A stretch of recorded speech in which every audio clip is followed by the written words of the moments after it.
এটাতে কি বিরোধীরা অনেক বেশি সুযোগ পেয়ে গেল বলে মনে হয় আপনার? অনেক বেশি না হলে তো পেরো তো বটেই, ভালো হলো না তো ভালো জোটটা কি হওয়া উচিত ছিল? উচিত ছিল। এটা জোটটা হলো না, এর জন্য মূল দায়ী আপনি কাকে করবেন? আমি তো সেই আলোচনায় ছিলাম না। আমি সৌমিক মিত্রের সাথে কথা বলেছি ফোনে একবার দুবার, কিন্তু আমি তো সৌমিক মিত্র প্রথম আমাকে যেটা বলেছিলেন তাতে আমি বুঝেছিলাম জোট হবেই। ও তখন যা বলেছিলেন আমি আর সেটা বলছি না, সে তাহলে গৌতমকে বলাও মুশকিল, ওদের দলের মধ্যে পূর্ব হয়ে যাবে।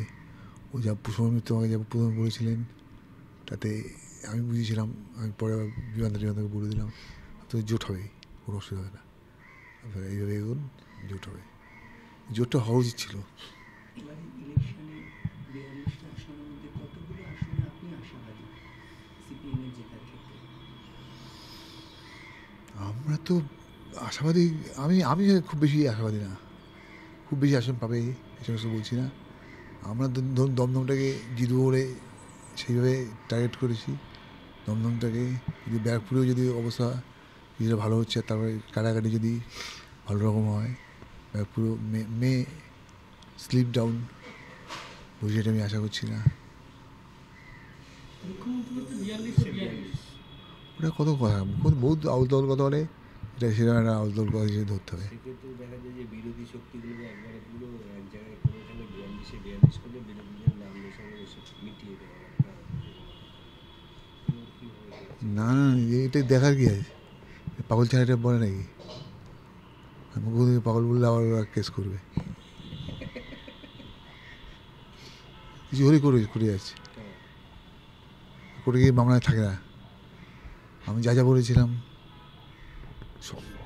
কুপন কেলেঙ্কারি থেকে শুরু করে ছবি বেচা থেকে শুরু করে ডেলোর বাড়িতে গিয়ে মিটিং করাতে সব কটা দেখা যাচ্ছে এখন।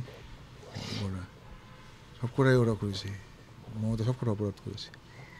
মমতা আবার কোর্টে যায়, আমার নামে বলা হচ্ছে।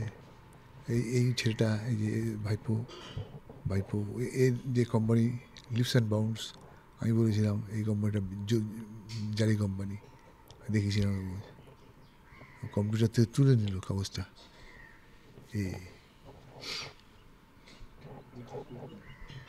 আপনার বিরুদ্ধে কি এইরকম একটা প্রবণতা যেখানে দেখা যাচ্ছে যে এখন মঞ্চের উপর থেকে ভাষণ দিচ্ছেন, সেইখান থেকে একটা প্রবণতা জাগাচ্ছে যে মমতা বন্দ্যোপাধ্যায়ের নামে কটূক্তি করছেন আপনি, এরকম ব্যাপারে বেশ কিছু চিঠিও আপনার কাছে এসছে এর আগে? না, মমতা বন্দ্যোপাধ্যায় আমি ভালো উক্তি করি না, কটূক্তি করি কিনা আমি বলতে পারবো না, ভালো কিছু বলি না, বলবো না। কালকে আবার আমি চেষ্টা করছি 15-20 দিনের মধ্যে মিটিংয়ে যেতে পারি কি না। 20 দিনের মধ্যে যদি আমি ঘরোয়া মিটিংয়ে যাই, হলঘরে মিটিংয়ে যাই, দেশ যা বলবো, কটূক্তি না হলেও ওকে জ্বালাবে সে কথা, সেসব বলবো। বিভিন্ন মহল থেকে একটা জিনিস শোনা যাচ্ছে যে ফিফাজ আসনসি যেখান থেকে কংগ্রেসের হয়ে প্রার্থী হয়েছে, তো তার পাশাপাশি তিনি বিজেপির সাথেও যোগাযোগ রাখছেন এবং সেক্ষেত্রে ওখানে ক্যান্ডিডেট মোহাম্মদ সেলিম, তার কি কোনো প্রভাব পড়বে? সেদিন তো গতবার জিতেছে তো, কম ভোটে জিতেছে। জায়গা যে লড়াইটা সহজ না, জিতু আশা করি, কিন্তু লড়াইটা সহজ না। দিবাদা শুনছি ও তো ওর সিটটা আমরা বার্গেন করছি ভেবে ও চুপ করে গেল কংগ্রেসকে প্রেশার দেওয়ার জন্য, যে তার মানে আমি থাকবো না বিজেপিতে চলে। এত ভয় দেখানোর তো ভালো ব্যবস্থা হয়েছে, কংগ্রেস ভয় দেখাচ্ছে কিছু করলে আমি বিজেপিতে চলে যাবো, এই হচ্ছে।